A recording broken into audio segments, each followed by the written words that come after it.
September 28 രാജാവായിരുന്ന വിശുദ്ധ വെഞ്ചസ്ലാസുവിന്റെ രക്തസാക്ഷിത്വ തിരുനാൾ ആചരിച്ച് ആഗോള സഭ. ബൊഹീമിയയിലെ നാടുവാഴിയായ യൂറാറ്റിസ്ലാസിന്റെ മകനാണ് വെഞ്ചസ്ലാസ്. പിതാവ് ഒരു ഉത്തമ ക്രിസ്ത്യാനിയായിരുന്നു. അമ്മ ഡ്രഹോമിറ ഒരു വിജാതീയ സ്ത്രീയും. അവൾക്ക് 2 ആൺമക്കളുണ്ടായി, വെഞ്ചസ്ലാസും ബൊലോസ്ലാസും. മൂത്തയാളെ വളർത്തുന്ന ചുമതല പ്രേഗിൽ താമസിച്ചിരുന്ന മുത്തശ്ശി ലുഡ്മില്ല ഏറ്റെടുത്തു. ആ വൃദ്ധ കുട്ടിയെ ദൈവഭക്തിയിൽ വളർത്തിക്കൊണ്ടുവന്നു. ശാസ്ത്രീയ വിജ്ഞാനവും പൗത്രന് അവർ നൽകി. വെഞ്ചസ്ലാസിന്റെ ചെറുപ്പത്തിൽ തന്നെ പിതാവ് അന്തരിച്ചു. അമ്മ ഡ്രഹോമിറ ഭരണമേറ്റെടുത്തു. ക്രൈസ്തവ ദേവാലയങ്ങൾ അടച്ചിടണമെന്നും ക്രൈസ്തവ പുരോഹിതരോ അൽമേനികളോ കുട്ടികളെ പഠിപ്പിച്ചുകൂടാ എന്നും ഡ്രഹോമിറ കൽപ്പന പുറപ്പെടുവിച്ചു. ബൊഹീമിയയുടെ നാശം കണ്ടിട്ട് അസ്വസ്ഥയായ ലുഡ്മില്ല മുത്തശ്ശി വെഞ്ചസ്ലാവിസിനെ ഭരണമേറ്റെടുക്കാൻ പ്രേരിപ്പിച്ചു. യുവരാജാവ് അതിന് സമ്മതം മൂളി. ജനത സഹായം വാഗ്ദാനം ചെയ്തു. എന്നാൽ കലഹമുണ്ടാകാതിരിക്കാൻ രാജ്യം 2ആയി ഭാഗിച്ചു. വലിയ ഒരു ഭാഗം അനുജൻ ബൊലോസ്ലാസിന് മാറ്റിവെച്ചു. ആ ഭാഗം ഇന്നും ബൊലോസ്ലാവിയ എന്നാണ് അറിയപ്പെടുന്നത്. ഡ്രഹോമിറ കുപിതയായി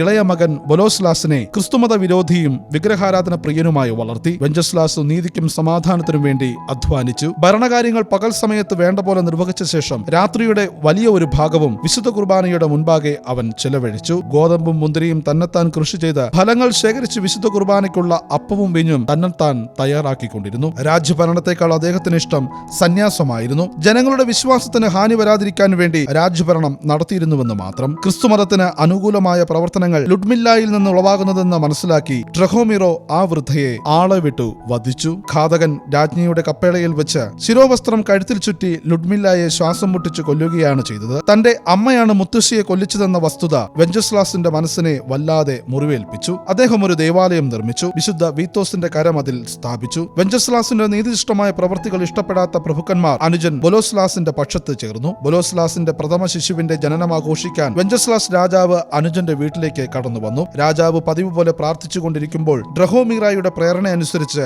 അനുജൻ ജ്യേഷ്ഠനെ കുത്തിക്കൊന്നു. 938 സെപ്റ്റംബർ 28 തീയതിയാണ് ഈ സഹോദരവധം നടന്നത്. ക്രിസ്തീയ വിശ്വാസത്തെ തകർക്കാൻ അമ്മയും മകനും കൂടി നടത്തിയ ഉപജാപമായതുകൊണ്ട് വെഞ്ചസ്ലാസിന്റെ വധം രക്തസാക്ഷിത്വമായി. രക്തസാക്ഷിയായ വിശുദ്ധ വെഞ്ചസ്ലാസെ, ഞങ്ങൾക്കു വേണ്ടി പ്രാർത്ഥിക്കണമേ.